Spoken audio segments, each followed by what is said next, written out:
I think of it as a little bit paradoxical, because the clearer we are on where we want to go, the freer we can be to move with wherever people are. I mean, if you don't know where you're going, the any path will get you there. It also, everybody comes in. One of the things that I like to do in a negotiation course that is related to all of this is to actually picture everybody around the table and to step into each of their shoes about what would be this person's desired result, so that I kind of anticipate what might come up. And so I'm free to be flexible and still come back to either maybe an amended form of what I thought I wanted out of it, but to keep the conversation on track is to have that reference point, to be able to come back to a reference point. And if you don't set it at the beginning, then there's not something that's as easy to come back to that everybody has a shared view of. So keeping conversations on track really is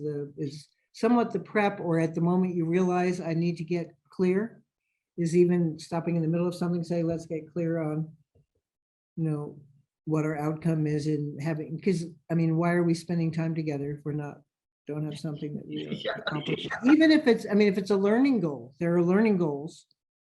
There are all kinds of different goals. It doesn't always have to be a business goal, or just a status update goal. But even having people reflect to themselves, saying, okay, we're going to be having our meeting about this. And if we need to just take a moment and go, okay, how will you know that you're really satisfied with the time that we spent here?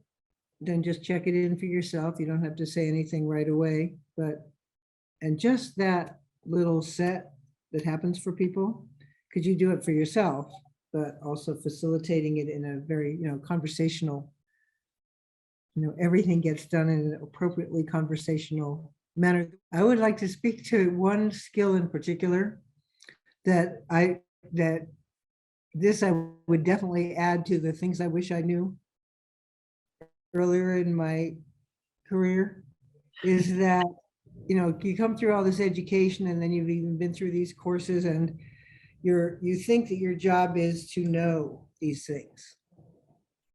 The skill of not knowing is probably the most powerful skill that you can have. And it took me some work to run myself out of the programming to know, being a student, you get rewarded, for knowing and having the answer and answering the test.